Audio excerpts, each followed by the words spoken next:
want to give a sense of possibility, of optimism, that there are bold new ideas out there to tackle the issues on the ground that are facing communities today, and brilliant, radical innovators around to put them into practice. We know, of course, from elsewhere, the best ideas come from the bottom up and from the outside in. And that's very, very much the opposite of the way that we have run our public sector up until now.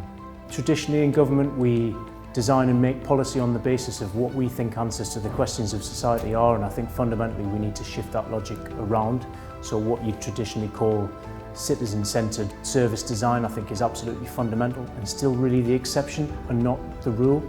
We're seeing the spaces in which people come together, where they can build trust, where they can build community, where they can reduce isolation, share and create a more circular, connected, community-centric neighbourhood is being taken away, meaning that those who were always most vulnerable are now in actual catastrophic state.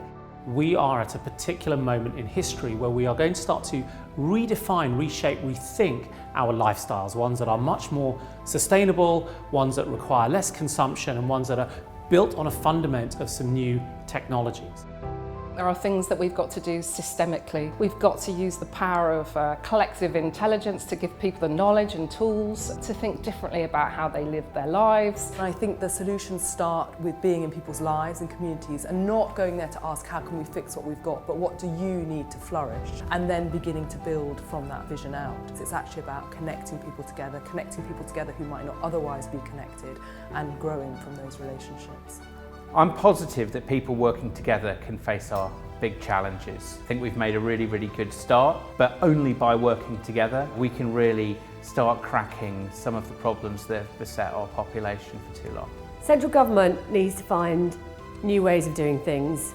It needs to drive way more innovation into the centre so that we can find new ways of fixing difficult problems. The level of anxiety about whether we can and should trust government, I think, is probably at the root of most of the big challenges they now face. We have found fantastic CEOs and amazing people across business, civil society and public servants within government who are getting together in partnership to really make a difference.